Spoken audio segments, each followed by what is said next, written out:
அந்த தலைவன் தகுதி துளி கூட எனக்கு தெரிஞ்சு இல்லை. ஜெயிச்சதுக்கு அப்புறம் நான் வந்து மக்களை தேடி வரேன் அப்படின்ற. ஜெயிச்சதுக்கு அப்புறம் நீ என்னத்துக்கு தேடி வருது? ஜெயிக்கிறதுக்கு முன்னாடி வந்தா தானே என் பிரச்சனை என்னன்னு உனக்கு தெரியும். எனக்கு வேணா தெரிஞ்சதுக்கு ஏடிஎம்முக திமுக தான் வந்துட்டு இருக்கு. ஒரு வருஷம் இவர் வந்து பார்க்கட்டுமே, விஜய் வந்து பார்க்கட்டுமே, அவர் என்ன செய்யறன்னு பார்க்குமே மக்களுக்கு. இவரும் மக்களும் ரத்தமும் சதைன்றதை நான் நம்புறேன். ஏன்னா இவரை தேடி வந்தா ரத்தமும் சதையும் உதிர்ந்து போவோம், இறந்து போவோம், செத்து போவோம். அதுக்கு வருத்தம் கூட தெரிவிக்காதவர். சரி, அவரும் புதுசாக ஒரு வாட்டி வாய்ப்பு கொடுப்போமே, அவருக்கு என்னதான் செய்கிறாருன்னு பார்ப்போமே. படம் நிறையா பார்த்துருக்கேன், படத்தில் பார்த்துருக்கேன், நேரில் பார்த்ததில்ல. பெருக முதலமைச்சர்களாக இந்த வழியாக போனார், கையில் கொடுத்துருக்கேன் நான். குடும்பமாக இல்லை ஃபஸ்ட்டு அவங்கள்ட்ட. இப்போ குடும்ப தமிழ்நாடு எப்படி காப்பாற்ற போகிறாரு சொல்லுங்க பார்க்கலாம்.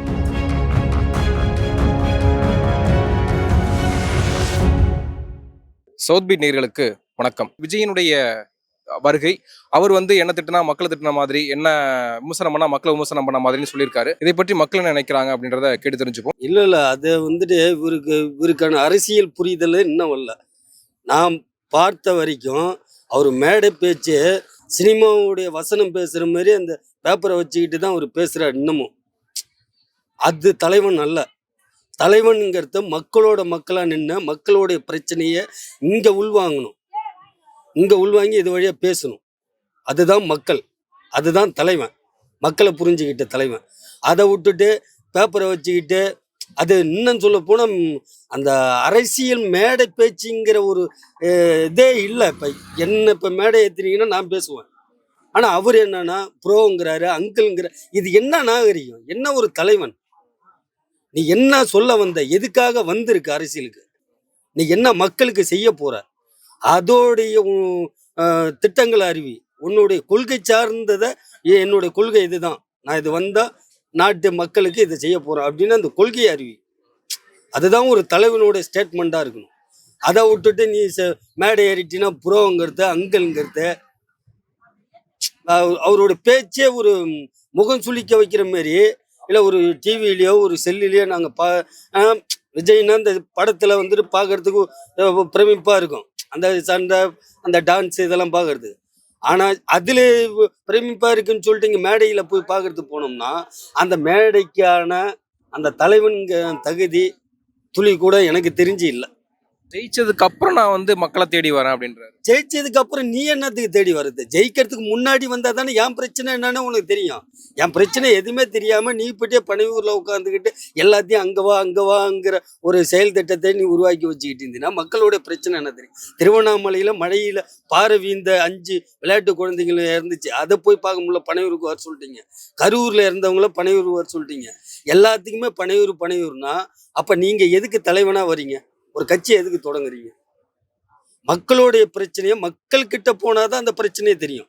இன்னைக்கு சனாதானம் உள்ள வந்து இறங்கிட்டாங்கன்னா பழையபடியும் குலத்தொழில் ராஜாஜி கொண்டு வந்த மாதிரி பழையபடியுமே கொண்டு போய். ஏன்னா பிஜேபிங்க உள்ள வந்துட்டானா மனுஸ்மிருதியை தான் இங்கே கொண்டு வந்து உள்ள நுழைப்பான்.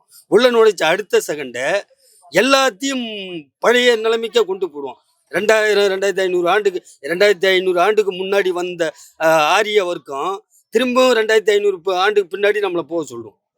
கை கட்டி வாய்ப்புத்தி கூனி குறுகி அடிமைப்பட்டு செத்து சுண்ணாம்பு ஆகுங்க அப்படிங்கிற இடத்துக்குள்ள வந்துடும். அதை தடுக்கக்கூடிய ஒரு குட்டி சவரில் ஒரு பெருஞ்சுவர், சீனா பெருஞ்சுவர் மாரி இன்னைக்கு திராவிட முன்னேற்ற கழகம் அதை சார்ந்த கூட்டணி கட்சிகளும் உறுதியாக நிற்கிறாங்க. ஒரு வார்டு உறுப்பினருடைய வேலை தெரியுமா? ஒரு கவுன்சிலருடைய வேலை தெரியுமா? ஒரு சேர்மனுடைய வேலை தெரியுமா? அரசியல்ல எந்த இதுவுமே இல்லாத முதலமைச்சர் நாற்காலியை குறி வைக்கிறது எவ்வளோ ஒரு அப்பட்டமான ஒரு வேலை இது. என்ன அசிங்கப்படுத்தினா அது மக்களை அசிங்கப்படுத்தின மாதிரி, என்ன திட்டுனா அது மக்களை திட்டுன மாதிரி, நானும் மக்களும் ரத்தமும் சதையுமா இருக்கோன்றாரு. இவரும் மக்களும் ரத்தமும் சதைன்றதை நான் நம்புறேன். ஏன்னா இவரை தேடி வந்தா ரத்தமும் சதையும் உதிர்ந்து போவோம், இறந்து போவோம், செத்து போவோம். அதுக்கு வருத்தம் கூட தெரிவிக்காதவர் இவர். இவர் மக்கள் மத்தியில ஓட்டு கேட்க வந்தா மிகப்பெரிய விளைவுகள் இவருக்கு இருக்கு. இவர் கூட இருக்கிறவங்க இல்லை அப்படின்ற ஒரு மாய தோற்றத்தை உருவாக்கிட்டு இருக்காங்க.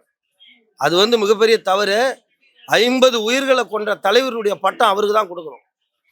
மிகப்பெரிய ஆள்ல கொடுக்கணும். மிகப்பெரிய ஆள்ல உலக நாட்டு சபைகள்ல 50 பேரை கொண்டதுக்கு உண்டான அவார்டு இவருக்கு கொடுத்தா சரியா இருக்கும். ஆமா, யாரு சார் உயிர் பலி வாங்கிட்டு வந்திருக்கா? இது மாதிரி எங்கன்னா கிராம கதைகளில் கேட்பாங்க, நரகப்பள்ளி கொடுத்துட்டு வந்தோம் அப்படின்னு. அதுக்கு வருத்தம் தெரிவிக்கல சார். அதான் சார் வேதனை. முறையான ஆட்சி தமிழகத்தில் இருந்ததுனால இவரை இன்னும் தொடாமல் இருக்காங்க. தவறான ஆட்சி இங்கே தமிழகத்தில் இருந்துருந்துன்னா இவர் மிக ஜெயிலில் தான் இருக்கணும். மொத்த பொறுப்பு இவர் தான் சார். ரெஸ்பான்சிபிலிட்டி யார் சார்? கரூருடைய ரெஸ்பான்சிபிலிட்டி யாரு? ஒவ்வொரு சாவுக்கும் ரெஸ்பான்சிபிலிட்டி யாரு? நாம் தானே. யாருக்கென்று அழுத போது தலைவன் ஆகலாம். நீ அழுதியா? நீ எப்படி தலைவன் ஆகுவ? உன் பின்னால் இருக்கிறவன் எப்படி தலைவன் ஆகுவான்? ஓடி ஒளிஞ்சவன்லாம் தலைவனா? தலைவனுக்கு என்பது ஒரு பண்பு, ஒரு மாண்பு, ஒரு உயர்ந்த குணம், அர்ப்பணிப்பு. இதுதான் சார் தலைவன். இது இல்லாதவன் எப்படி சார் தலைவன் ஆகலாம்? நடிச்சிட்டா போதுமா? எம்ஜிஆர் நடிச்சாங்க, அம்மையார் ஜெயலலிதா நடிச்சாங்க. அவங்க பேர்ல மிகுந்த மரியாதை. ஏழை மக்களோட ஓடுனாங்க. ஏழை மக்கள் அவங்க பக்கத்துல வச்சுக்கிட்டாங்க. நீங்க வச்சிருக்கீங்களா? அது மாதிரி ஜனங்களை கண்டா நீங்க எவ்வளவு தூரத்துக்கு இடத்துக்கு நிக்கிறீங்க? உங்களை பார்க்க வரவனை தூக்கி வெளியில கடாசரம், பந்த கடாசரம் மாதிரி. இதெல்லாம் நாங்க பார்த்துக்கிட்டு இருக்கிறோம். ஜெயிச்சதுக்கு அப்புறம் நான் வரேன், ஒவ்வொரு வீட்டுக்கா நான் வரேன். ஜெயிச்சதுக்கு அப்புறம் யார் வேணா வரலாம், பாதுகாப்போட எல்லா இடத்துக்கும் வரலாம். இப்ப அவருக்கு இருக்கிற பாதுகாப்பு என்ன தெரியுங்களா? ஒய். அது உங்களுக்கு எதுக்கு ஒய் புரியும் சொல்லுங்க? நீங்க இந்த நாட்டுல மக்களால் அங்கீகரிக்கப்பட்டவரா? சொல்லுங்க. சம்பளத்துக்காக வேலை செஞ்சவர், சினிமா நடிச்சவர். இல்ல நான் 10 படம் சும்மா நடிச்சு கொடுத்த மக்களுக்காகன்னு சொல்லுங்க. ஒரே ஒரு புரட்சி படம் நான் நடிச்சு கொடுத்தேன்னு சொல்லுங்க. ஒரு பெரியார் படம் 2வது பாட்டு நான் சும்மா சம்பளம் இல்லாத நடிச்சு கொடுத்தேன்னு சொல்லுங்க.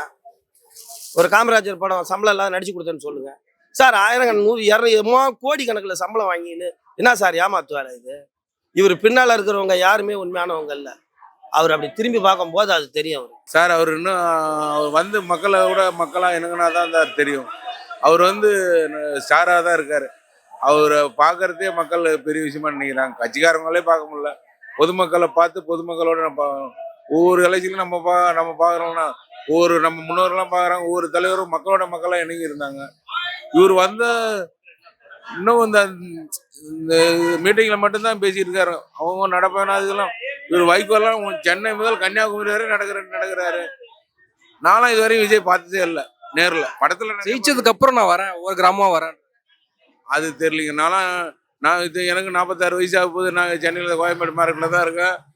படம் நிறையா பார்த்துருக்கேன், படத்தில் பார்த்துருக்கேன், நேரில் பார்த்ததில்ல. பெருக முதலமைச்சர்களாக இந்த வழியாக போனார், கையெல்லாம் கொடுத்துருக்கேன். நான் நேரில் பார்க்கல. அவர் அதான் அந்த அம்மா கூட வந்திருக்காங்க, நிறைய ட்ரிப் பார்த்துருக்கேன். நான் இவங்க வெளியே வரட்டுங்க, வந்தால் நல்லது தான். வரட்டும் வந்து மக்களை சென்றடையட்டும். இதுவே வந்து 2008 நினைக்கிறேன், இலங்கை தமிழருக்காக உண்ணாவிரதம் இருந்தாங்க நடிகர் சங்கத்தில். அந்த நடிகர் சங்கத்தில் ஒரு சாதாரண ஒரு ஸ்டாண்டு மாஸ்டரோ இல்லாத தொழிலாளரை அதுக்கான நிதி ஆளுக்கு 1000 ரூபாயா, 500 ரூபாயா, 2000 ரூபாயா, 10,000 ரூபாயா அந்த சூழ்நிலை கொடுத்தாங்க. அன்னைக்கு விஜய் எவ்வளோ கொடுத்தாரு? 500 ரூபா கொடுத்துருக்காரு. ஆட்சிகள் மாறி வந்தால் நல்லது தானே, புரியுதுங்களா? இருந்தாச்சே இருக்கக்கூடாதுல்ல. ஆட்சிகள் மாறி வந்தால் அவங்க என்ன செய்யறாங்கன்னு தெரிஞ்சுக்கலாம்ல. எனக்கு வேணா தெரிஞ்சதுக்கு ஏடிஎம்முக திமுக தான் வந்துட்டு இருக்கு. ஒரு வருஷம் இவர் பார்க்கட்டுமே, விஜய் பார்க்கட்டுமே, அவர் என்ன செய்யறன்னு பார்க்குமே மக்களுக்கு, அப்போ தெரியுமில்ல. சரி, அவரும் புதுசாக ஒரு வாட்டி வாய்ப்பு கொடுப்போமே. அவருக்கு என்னதான் செய்கிறாருன்னு பார்ப்போமே 5 வருஷத்துக்குள்ள. ஏன்னாக்கு விஜய் என்ன கொடுக்க போறாரு? ஒன்று கூட செலவு பண்ணுறதில்ல. அவருக்கு பொண்டாட்டி ஒரு பக்கம், புள்ள ஒரு பக்கம், அப்பா ஒரு பக்கம், அம்மா ஒரு பக்கம். குடும்பமாக இல்லை ஃபஸ்ட்டு அவங்களது. இப்போ குடும்ப தமிழ்நாடு எப்படி காப்பாற்ற போகிறாரு சொல்லுங்க பார்க்கலாம்.